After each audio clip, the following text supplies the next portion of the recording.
तो हेलो दोस्तों, तो कैसे हैं आप सभी। आज हम आपके लिए एक्सप्लेन करने वाले हैं वन पीस की ड्रेसरोसा आर्क को। तो चलिए शुरू करते हैं। एपिसोड की स्टार्टिंग होती है और हमें दिखाया जाता है कि डोफ्लेमिंगो के वाइज आर्ट की पोजीशन से रिजाइन वाली न्यूज को सुनकर लोग हैरान हो जाते हैं और न्यू वर्ल्ड में ये खबर आग की तरफ फैल रही होती है। फिर हमें ज्वेलरी बोनी को दिखाया जाता है जो कि ये न्यूज पढ़ रही होती है और फिर हमें जिम में क्रोकोडाइल हॉकिंग को दिखाया जाता है और वो सभी इस न्यूज को पढ़ रहे होते हैं। और किड कहता है कि स्ट्रोग और डी लूफी ने भी हमारी तरह अलायंस कर लिए हैं और कहता है मैं हैरान हूँ कि आखिरकार उनका निशाना क्या है। फिर ये सीन शिफ्ट होता है और हमें डोफ्लेमिंगो को दिखाया जाता है जहाँ पर उसे लव का कॉल आता है और वो उससे कहता है कि मैंने रिजाइन कर दिया है, अब तो तुम खुश होना। फिर सीन शिफ्ट होता है और हमें 1000 जेनी का सीन दिखाया जाता है जहाँ लूफी कॉल पर डोफ्लेमिंगो से कहता है कि मैं स्ट्रो हैट लूफी बोल रहा हूँ जो कि किंग ऑफ पायरेट्स बनने वाला है। जिसे सुनकर उषा पीछे से लूफी को एक लगाता है और उससे कहता है कि तुम हर बार यही करते हो। इस बात पर डोफ्लेमिंगो लूफी से कहता है कि तुम स्ट्रो हैट लूफी हो ना, तो मेरे पास तुम्हारे लिए कुछ ऐसा है जो तुम्हें पसंद आएगा और जो तुम्हें बहुत प्यारा होगा। फिर लूफी उसके जवाब में कहता है कि क्या कुछ ऐसा जो मुझे बहुत पसंद आएगा, और जिसे सुनकर वहाँ के सारे लोग हैरान हो जाते हैं। और जिस पर लूफी बहुत ज्यादा दिमाग लगाने के बाद कहता है कि कहीं वो बहुत सारा खाना तो नहीं। और फिर नव लूफी से फोन ले लेता है और डोफ्लेमिंगो से कहता है कि तुमने वर्ल्ड आर्ट की पोजीशन से रिजाइन कर दिया है और हम सीजर को तुम्हारे हवाले करने आ रहे हैं जैसा कि तुम्हारी और हमारी डील हुई थी। जिस पर डोफ्लेमिंगो कहता है कि हाँ, पर मैं सीजर से बात करना चाहता हूँ ये कंफर्म करने के लिए कि वो सही सलामत है या नहीं।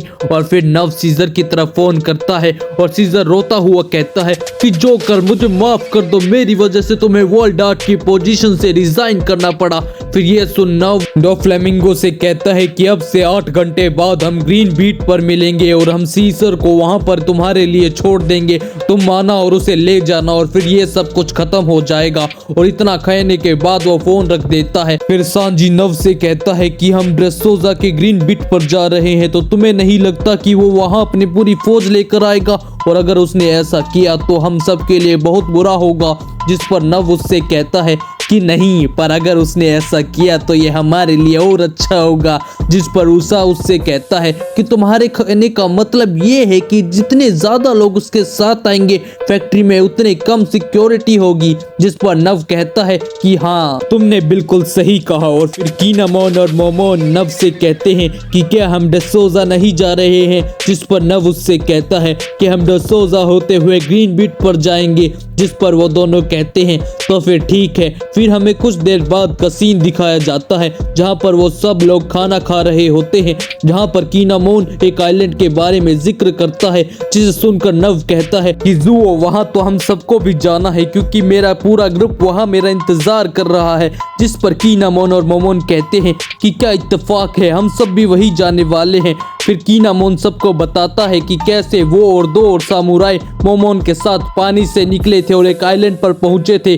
फिर वो वहां से ड्रेसरोसा पहुंच गए थे और जहां डोफ्लेमिंगो के आदमी उनके पीछे पड़ गए थे और वो उनसे बचने के लिए एक शिप पर जाकर छुप जाता है और वो शिप असल में पंखे शर्ट के लिए जा रही थी। और फिर कैसे वो लोग लूफी से मिले। फिर कीनामोन रोते हुए कहता है कि मुझे कांजी को कैसे न कैसे बचाना ही होगा जो कि ड्रेसरोसा में कैद है। जिस पर लूफी कहता है कि तुम हमारी मदद ले सकते हो, हम तुम्हारी मदद जरूर करेंगे। फिर सीन शिफ्ट होता है और हमें डोफ्लेमिंगो के पहले का सीन दिखाया जाता है जहां पर डोफ्लेमिंगो आता है और वो कहता है कि आखिरकार इंतजार खत्म हुआ। फिर सीन शिफ्ट होता है और हमें नेवी के हेडक्वार्टर्स का सीन दिखाया जाता है जहां पर नेवी का एक ऑफिसर सबको वॉरलॉर्ड्स के बारे में बता रहा होता है। और जैसा कि तुम सबको पता है कि नेवी में 7 वॉरलॉर्ड्स होते हैं, पर अभी सिर्फ 6 ही हैं, जो कि है Mihawk Doflamingo, Boa Hancock, Bartholomew Kuma, राफल कार्लो और कैप्टन पर्सी। फिर वो कहता है कि हमें नहीं पता क्यों डोफ्लेमिंगो ने रिजाइन कर दिया। तब नव पर भी इन्वेस्टिगेशन चल रही थी। फिर वो कहता है कि डोफ्लेमिंगो की रिजाइन करने से सिचुएशन पूरी तरीके से चेंज हो गई है और जो कि बहुत चिंता वाली बात है। और अगर हमने अभी कुछ नहीं किया तो ये भी हो सकता है कि नेवी और 4 एम्प्रेस के बीच की पावर का बैलेंस बिगड़ जाएगा, और जो कि बहुत चिंता वाली बात है। और जिस पर प्लीज एडमिरल एक्विनो कहता है कि परेशान मत हो, सब कुछ मेरे कंट्रोल में है। फिर वो कहता है कि मैं नब और स्ट्रॉ हैट को अपनी निगरानी में कुछ भी नहीं करने दूंगा और कहता है कि मेरे पास स्मोकर का कॉल आया था और उसने मुझे सारी रिपोर्ट दी और मैंने ओडिडो को वहां भेज दिया है। फिर सीन शिफ्ट होता है, हमें डो फ्लेमिंगो के पैलेस के बाहर का सीन दिखाया जाता है जहां पर लोगों की भीड़ लगी होती है और वो सवाल कर रहे होते हैं कि आखिरकार उनके किंग ने वॉरलॉर्ड की पोजीशन से रिजाइन क्यों किया।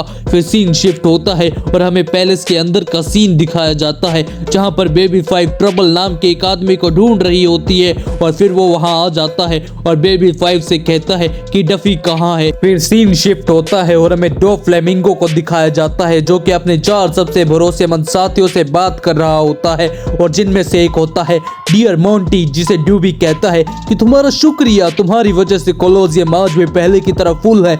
सिर्फ वो कहता है इसलिए मैं ये जिम्मेदारी तुम्हें सौंप रहा हूँ। फिर वहाँ ट्रबल आता है और वो ट्रॉफी को एक बॉक्स देता है और जिसे देखकर डूफी कहता है कि स्ट्रॉ हैट को ये जरूर चाहिए होगा और फिर वो उस बॉक्स को डिमांड को देते हुए कहता है कि मैं ये तुम्हें सौंप रहा हूँ। और फिर हमें दिखाया जाता है कि उस बॉक्स के अंदर एक डेविल फ्रूट होता है और वह फ्रूट होता है फ्लेम टेबल फ्रूट, यानी कि फ्लेयर नोमी जो की एस डेविल फ्रूट। और दो फ्लेमिंगो कहता है कि स्ट्रॉ हैट लूफी के लिए यहाँ जरूर आएगा, आखिरकार ये उसके भाई का डेविल फ्रूट है और वो इसे किसी और के हाथ में नहीं लगने देगा। और फिर वो हंसने लगता है। फिर सीन शिफ्ट होता है और हमें 100 ज़ेनी का सीन दिखाया जाता है जो कि डसोजा पहुंच चुके होते हैं, जिसे देखकर नव भी कहता है कि डसोजा हम आ गए हैं और किमोन और मोमोन कहते हैं कि कांजीरो हम आ रहे हैं और एपिसोड यही खत्म हो जाता है। तो दोस्तों आपको एपिसोड कैसा लगा हमें कमेंट में जरूर बताना। बाकी वीडियो को लाइक कर दो, चैनल को सब्सक्राइब कर दो।